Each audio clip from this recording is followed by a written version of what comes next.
Thank you so much for coming. This is unbelievable. There's a lot of people in. I actually thought this would be the announcement. I'm Steve Laffey. I'm running for president. First, before we get going, I haven't done a Zoom webinar. Let's type in where you're from. Where are you calling in from? Fort Collins? Are you watching in from Philadelphia? I got friends all over the country. I got to put my glasses on to see this. Mississippi. Yes, Mississippi. Those great people from Rocky Mountain. Eddie, great. Audrey. Wow. Oh my gosh. It's all over the place. Well, keep going. This is great. All over the country. Boston, Mass. We love it. We love it. Maine. Kennebunk. Woo. Virginia. I don't know who's okay. I don't even, some people I know, lots of people I don't know. Oh my gosh. Christine's there. So listen, first, that's great. Keep typing, but we got to take a poll. And I want to take a quick poll because I've got things up on my website, 5 issues that I hire. They're going to put up the poll right in front of you, and I'm going to read it to you. From these 5 issues, which do you deem the most important? Type it in. I'd like to know. To me, sort of equally, people type in what they think. Hillary's here. Wow, this is great. So we'll give it about 30 seconds as we do this, but I'm going to talk to you about some of them. I may not get to all of these topics tonight because we're not going to keep you on too long. We're here for the the State of the Union. I just thought the Republicans afterwards are going to do a response and President Clinton's going to do stuff. I have found over the years it's tough to watch. So we're looking for the results of the poll. Yeah, get more in. We got 50% of the people there. Let's get higher. I'll wait a couple of more seconds. Hi, Karen. How are you? We're going to get going on this. Okay, we're at 71% of you people have typed in. What are the results here? Rhode Island's coming in. People are still coming in. Here's the results. Government corruption. You know what? Government corruption. I'm not stunned. Anyway, we can close that up and we can get going, but government corruption. Gallup poll said it the other day that government was the problem, and the corruption that is in our government from the PPP program and what's happened recently is amazing. I told people I'm running for president because I directly confront problems, and I do. And you've seen me do this. If you know me, if you don't know me, that's all I really know how to do. The Daily Mail just came out with, am I the breakaway candidate? Go read that article. Follow us on Twitter. We'll get to that. But I want to show you a 53-second video so you can visually see why I'm running and why I'm haunted by what's happening to America. They're going to put this video up, and I'll come back and talk about it, and we'll get into some of the issues.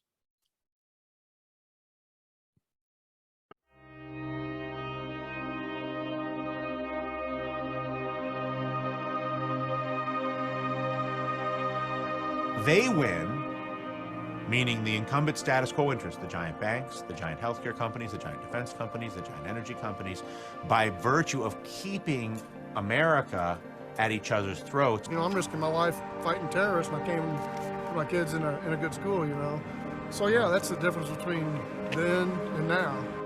I don't know, what are you going to do? The whole world's a mess no matter which way you turn, and it's only getting worse. It's rough. It's rough everywhere. The rich and the poor. And in between, I don't know if there's a middle class. I just know that it's just a lot of suffering people. We just want them to do their freaking job that we put them in there to do. We just want them to do the freaking job we put them in there to do. That's a guy, Kentucky. How about the man in Stuttgart? He's one of the greatest guys, and he doesn't know if there's a middle class. And you see the guy going like this. Do you know he's 25 miles into a marathon? You don't know this. He's 25 miles into a marathon, and he stops he's doing this because he wants to tell me, but he can't stop running. This guy served our country overseas. He doesn't know about a school. He doesn't know about a house. How do you think he feels today? How do you think these people feel today about what's happened to our country? These are the people that haunt me. And these are the people we're running for. I mean, listen, it's my campaign, but it's going to be your children that won't get things. I mean, Reagan said we had a generation, we're always a generation away from losing the country. Folks, we're a year and a half. We're stuck. The debt can't get any bigger, and it's going to, and we won't pay the bills. So I'm just going to take, let's take another quick video. It's going to be about Social Security.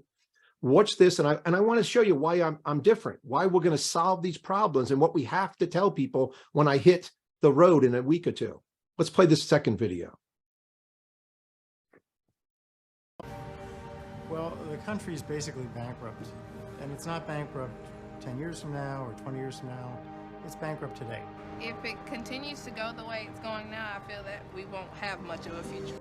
Like I don't plan on Social Security being around when I'm You old. don't even plan No, on being around. no, I'm sure. So you're planning it for not to be there. Correct. Yeah. At the age of 50 years from now, whatever roughly. Yeah. I would. This whole thing doesn't work out. It doesn't compute. It's not, the arithmetic doesn't add up if you look at the projections. So we are on a course, we're bankrupt given our policy. Now we have to radically change our policies to get to intergenerational solvency. Do you see the people, the young people? When people are under 40 today and they go visit a financial planner, most financial planners that I know just zero out Social Security because they know they're not going to get it. So someone's making 100 grand. Let's say someone's doing pretty well. They're 35 years old. They're putting in 6 and the employee's putting in 6, so they're effectively putting in 12. And they're not going to get it. We, the people who are my age and older, let's face it, we are the worst generation. And what do we get from politicians? We got a Democratic side who want to raise taxes to infinity. That's not going to, it's not even going to solve the problem. It's the problem. It's a $61 trillion unfunded liability. Now, if some people 61 write 12 zeros next to it and stare at it, or go to Fixing America movie and watch What's a Trillion, and then multiply in your head by 61. The number now is so gigantic that we have to fix it. And by fixing it, I mean, and we'll put up the slide. We'll put up the slide. We'll go to my website. And what you do at my website, you kind of just work your way around. You find these issues. And the Republican plan, I've heard it from former President Trump in April 2016 when he ran. I won't touch it, he said. I heard it a couple of weeks ago. He's not going to touch it. I heard Speaker McCarthy say he doesn't want to touch it. It's off the table with the debt ceiling, right? They got 86% of the stuff off the table, but they want to balance the budget. They still think you're stupid. But people like you saw in that clip, they're not. And that's why I've got to go out and change the very nature of the debate, which is something that I'm good at. If you know me, you've seen me do this. If you've worked with me, you've seen me do this. You've seen me change the very nature of the debate. Get city council votes, sell the firm, whatever has to happen through the power of ideas. This is, and by the way, I'm not an inventor. I'm not Henry Ford. You're not speaking to a guy who made the transistor. I just adopt best practices and put the best people in the best job. And that's what we need. We need a financial expert who understands this, not just a businessman. And so like in the Daily Mail today, we can even put that up later, but you know, am I the breakout candidate? It's happened in 4 or 5 days. I'm on ABC, Good Morning America, follow us on Twitter. You'll see this stuff. It's exploding. But look at the Social Security plan. You've probably been staring at it. We grandfather the people already in. No one can say you're going to cut out my mom or my grandma. They're going to get what we said they're going to get. We're going to freeze other people where they are December 31st.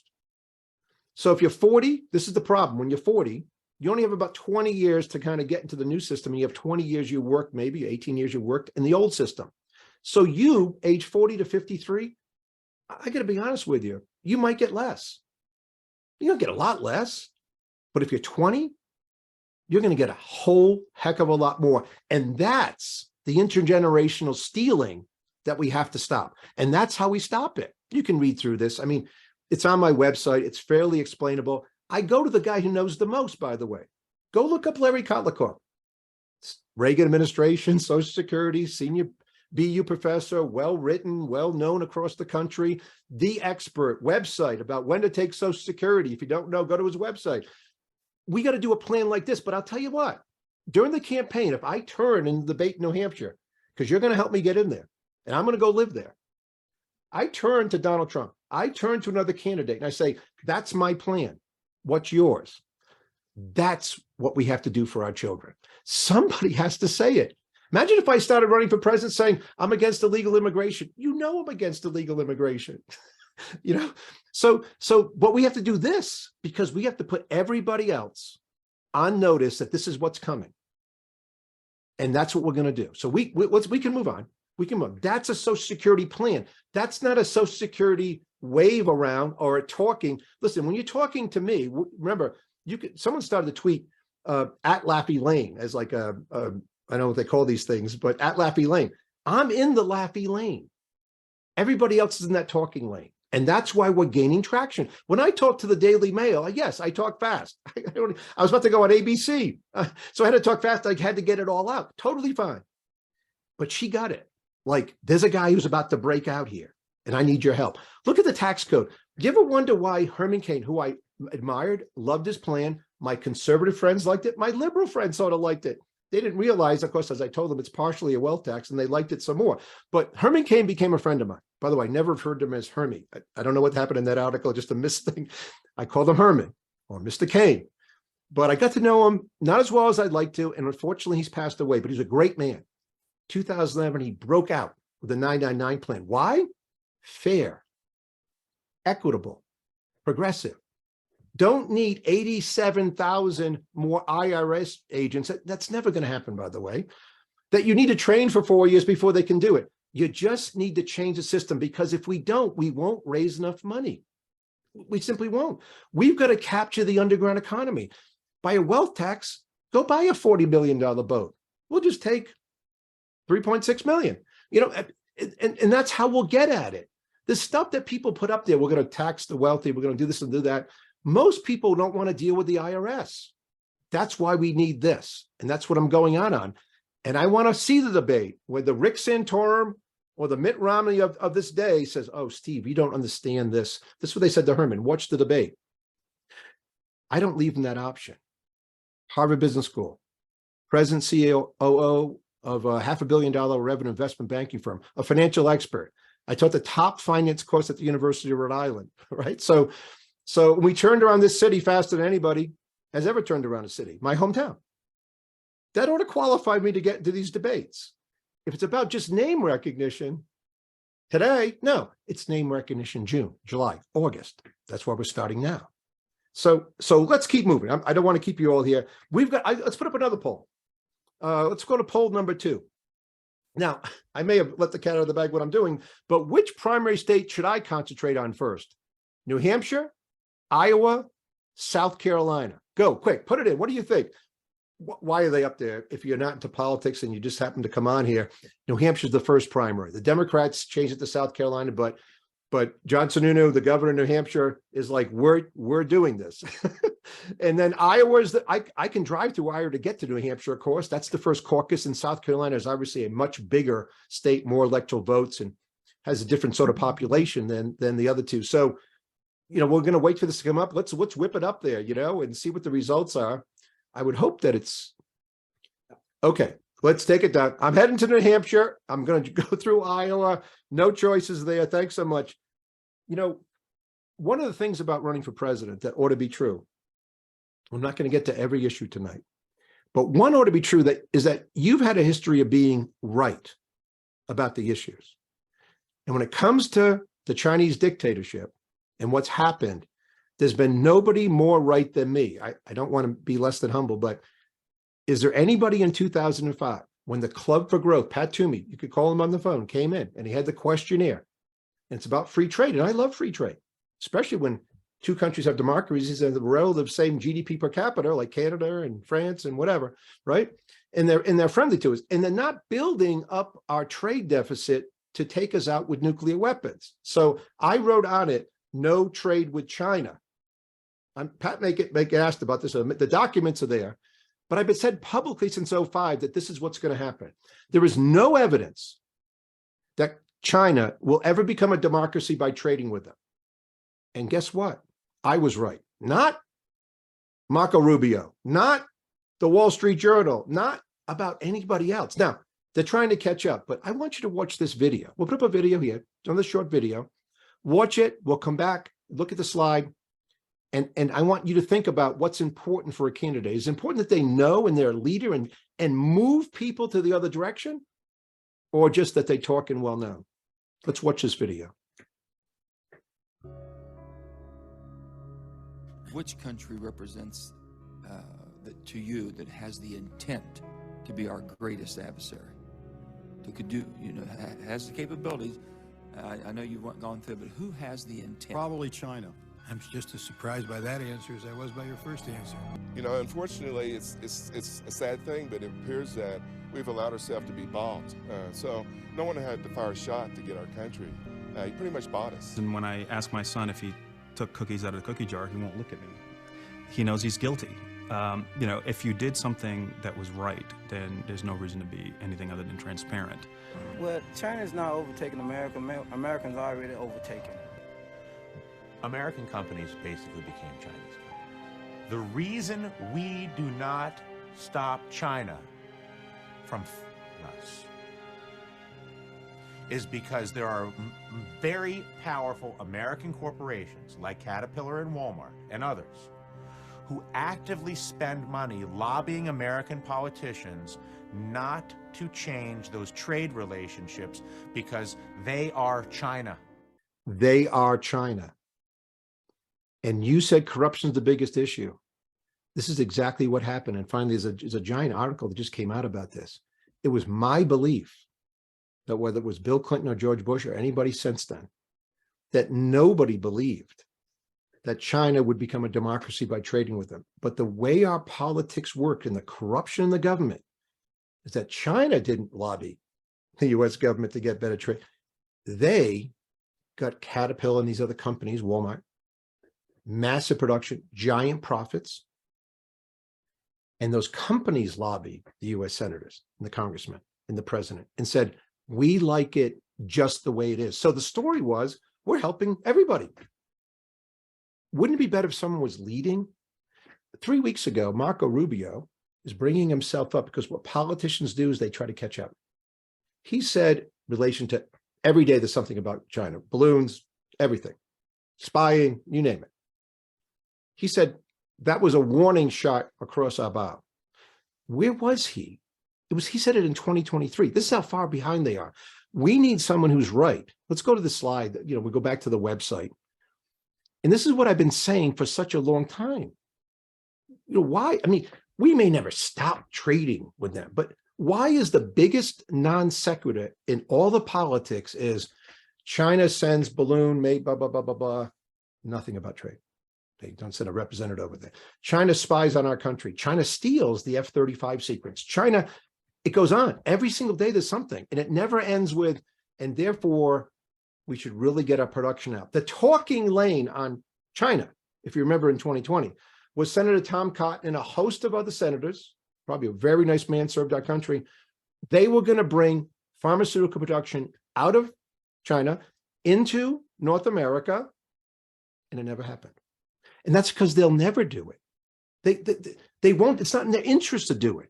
So we got to put them on record that we have to do it. We absolutely have to do it. So we're going to keep moving. I totally get it. I don't want to spend too much on any one time, but I want to get across to you that being right, I've been right about the Fed. You can go play the tapes in April 2020. I said there was going to be inflation. I'm more of a monetarist. I'm shocked that the monetary work of the Fed, when they put it out, doesn't say money somewhere in it. I understand that some people include other things, supply chains that add to these things, unions, things that get in contracts. Folks, no one will know more about the Fed as it relates to banks and your life than me. In fact, I know this is not part of the program in a sense, but I got to stop and say, middle-class people, again, were totally destroyed from 2008 to today. I remember they took interest rates to zero, and they had to give something back to middle-class people. First of all, they took away the guy who did everything right. He's 35, he's 40, he saved 50 grand. He wants to buy a house. He's making 3%, zero. They took away $600 billion out of people's pockets. Who they give it to? Rich people. This is unbelievable. It keeps happening, and it never changes. They give the money to American Airlines to bail them out in 2008, and they give it back to them in 2020, right? So they give it to large corporations, and the average person, the people I want to represent, the people that I grew up with, on Shore Avenue. These are the people that are suffering. They now can't buy a house because of the inflation. But in 2008, just remember this one thing. They always try to give something back. I'm driving down Pleasant Hill Road. I'm driving west. It's Mississippi. And on the radio comes the announcement that the FDIC insurance won't be $125 for the average person in each account, $125,000. It's going to be $250,000. And I'm looking on either side of the road and I'm thinking I could drive to California. And I wouldn't see a house on this road if it went straight to California where anybody had $125,000 in a bank.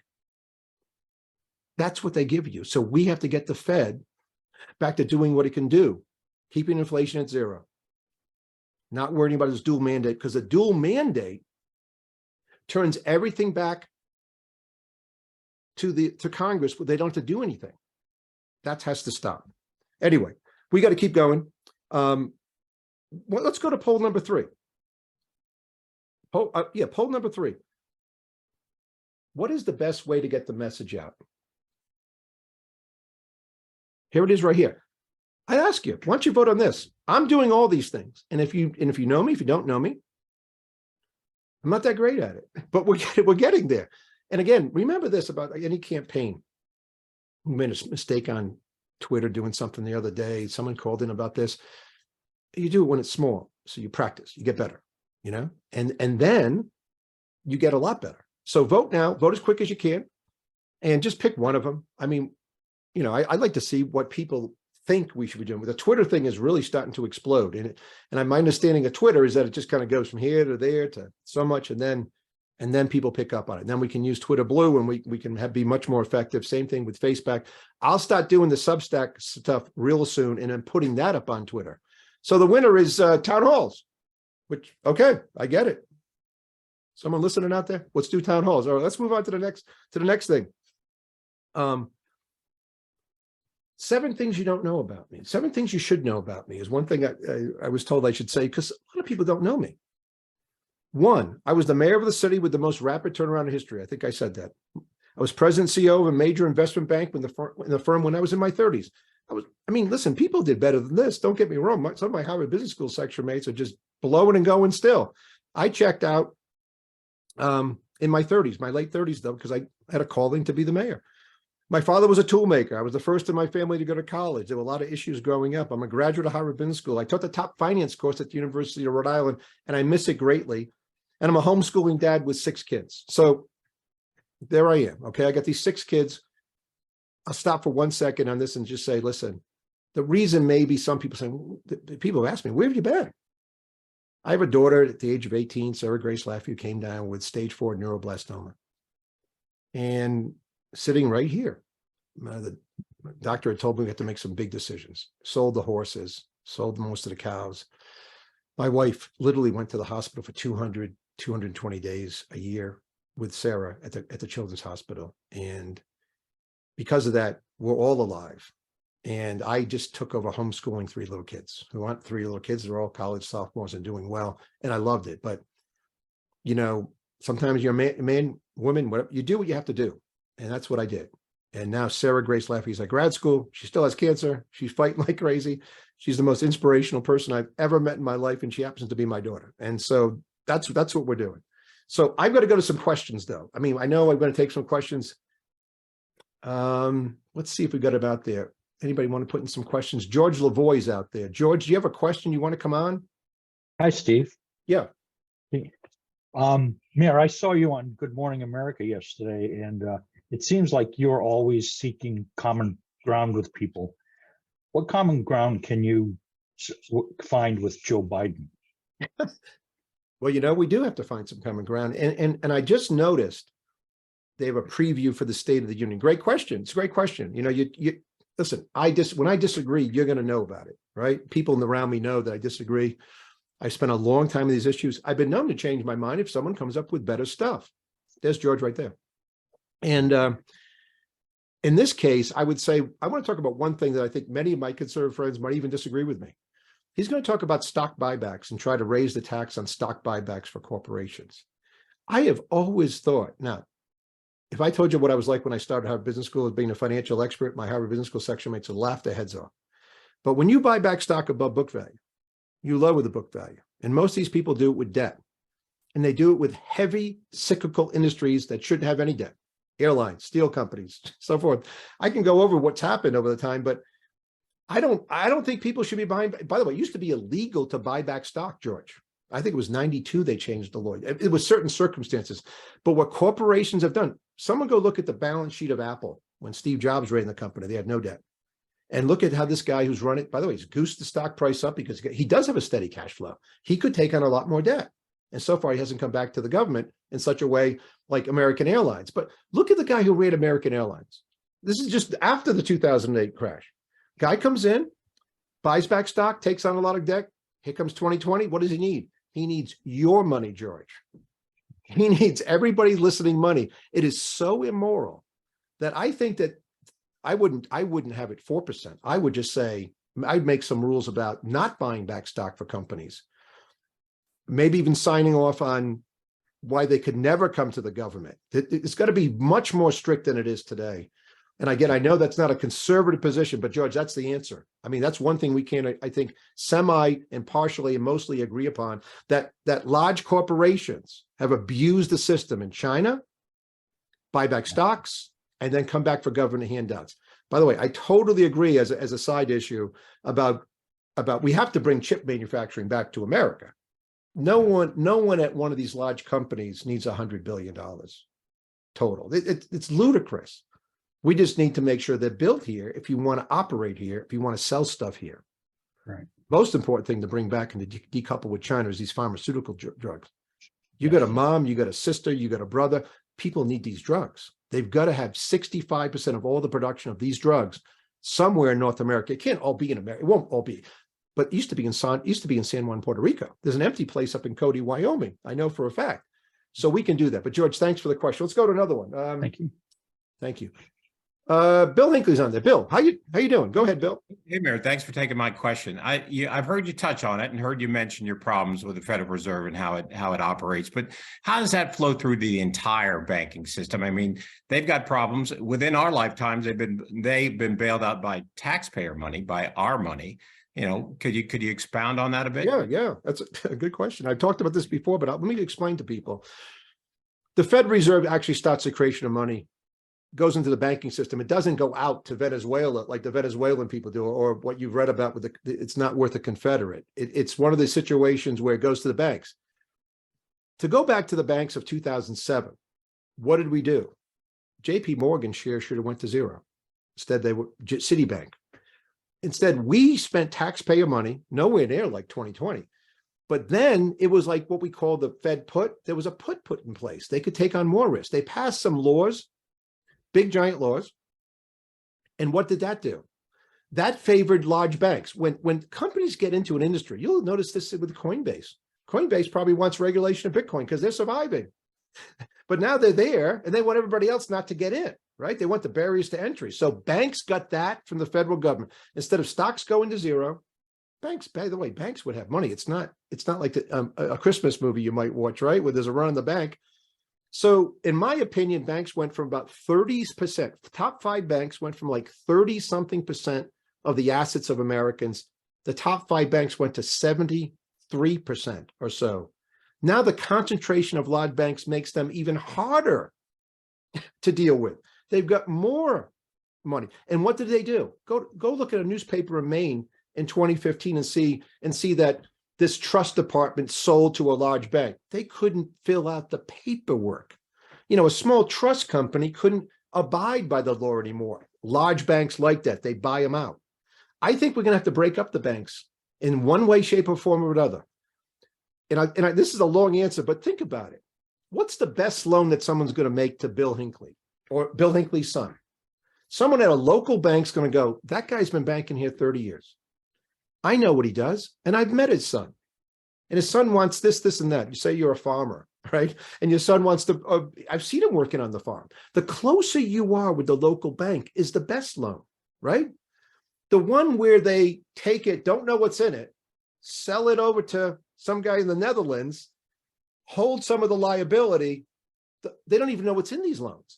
There is no case to be made that the larger a bank gets past a certain amount, that it's more efficient. What if no bank could be more than 1% of the assets of America? Then you'd see Fleet Bank. I'm trying to think of the ones in New England. Fleet Bank, Bank of New England, Bank of Boston. They don't exist, right? So in every part of the region, why would that be bad? Why are giant banks better? They're worse. And what did they do? They nearly took down the whole economy. After what happened, Glass-Steagall, which we talk about in the 1930s, was put back together. It actually helped. We sold Morgan Keegan to a bank, but it didn't help the country. It destroyed the country because investment bankers are going to take a lot more risk. So that has to happen too. But banks being too big is a big detriment to our country. And then they have the lobbying power. Look at the PPP program. Who do you think went out first with the loans? My understanding, it was JP Morgan's clients were all in because they had the information in. They went and got the loans. They filled up that bank with law firms. Some law firms getting $56,000 a partner, I hear. Criminal. And yet they got forgiven because they knew how to rig the system, and they have the power that the average person or the bank of wherever you are, the local bank, doesn't have. Great question, Bill. I appreciate it. Let's go. We'll take one more question. Let me look over here. Yeah, we're doing fine on time. How about Tim Fogarty? Tim Fogarty, where's Tim? Tim, go ahead. Can you hear me? Go ahead. Go ahead. You can hear me? Mayor Steve, the debt ceiling is facing this nation once again. Should we be worried? Good question. Tim, I think it's been since 1913 or so, or there's been 80 times that we've faced this in our country, but you look like you're as old as me. It's been a lot of time. This is like a running story. It's like a marketing thing. It's like a reality TV show. You know how it's going to end. Back in the day, it was, I don't know how many years ago, it was Ted Cruz. And nothing against Ted Cruz. I've had 2 breakfasts with him, but he was going to shut down the government because he had the votes in the House of Representatives, and he didn't. That went on for a couple of weeks. And then what do Democrats say? They don't want to do anything in a sense. Republicans really don't either, but they want to say they do. And at the end, what do? They raise the debt limit. Here's a couple of things to talk about. Our debt to GDP, and just on the money that we borrow for the public, is about 24 trillion. Our GDP is roughly 23 trillion. So it's 100% debt to total to the debt to total capital, right? A debt to GDP. That is third world status, but we happen to be the world's reserve currency, right? So instead of just like arguing over something for the public, it's like a cartoon when we were kids. It's like the Wile E. Coyote shows up, right? The dog shows up and they fight all day and they check out and see you tomorrow, Jimmy, see you tomorrow. They know they're doing this fight for TV. Wouldn't it be better to solve one large problem like Social Security and take $61 trillion away? Wouldn't it be better to look around again? What's best practices? Who did a good job on this? Switzerland. It's called the debt break. People look it up when you go home. Debt break Switzerland. I guess it was 20 years ago. They said, hey, we're 20% debt to total capital. So we've got to do some things so we won't have any more debt that will grow faster than our economy. Where are they today? 24% debt to total capital. And they kind of have to balance the budget over a business cycle, because what they don't want to do, which I get, that's why a balanced budget every year could be tough. When you have things going down, you do have some Keynesian economic stabilizers that kick in, unemployment, and so forth, to keep things going as we turn. But what we're not having anymore in our country are normal inventory-led recessions that last a couple of quarters. We now have a giant prime in 2008. We don't solve the problem. The debt goes out of control. And here's the real deal about the debt. You could sit with a bunch of hedge fund managers, right? And they would say, I agree with Steve Laffey. All of them would agree with me. And they say, you know what? My problem is I only have to know about this 5 minutes in front of the guy sitting next to me. They're not into like solving these problems. They're into making money. That's fine. So my point is, with what I have on those screens of the 5 problems, let's take one of them, solve it, and you'll watch things change. Let's put a debt break on America. Start here, start now, folks. And I'm going to leave you with this. Tim, thanks. We're kind of getting out of time, and I'm not trying to keep you here, but let me give you a couple of kind of final thoughts. One is that, and I'm going to say this very distinctly. Someone said, Steve, how are you going to do this? I'm doing it. It's actually happening. Like, you can go to Twitter and read these stories. And I think it's because when I get on the phone with people And listen, they'll say, I talk for 7 minutes. Listen, if I only have 8 minutes with a reporter, yeah, I'm going to talk for 7 because how do I get my message out? It's actually a compliment. But if you notice what they're saying this guy has real solutions. And I'm going to be the problem, at the very least, just the problem for other people. And we're going to move this needle. I've got 6 kids. I am so worried that listen, I'm comfortable. I've got a wonderful farm. I've got the 6 most wonderful kids that you'd ever meet. They do well. I raised them. My wife is a beautiful lady. But this can't go on like this. So I'm going to give up a year of my life. I'm just going to do this. I'm going to put up with, listen, I've been in a Senate race, as you know, and I didn't take on Lincoln Chafee. They'll say lost to Lincoln Chafee.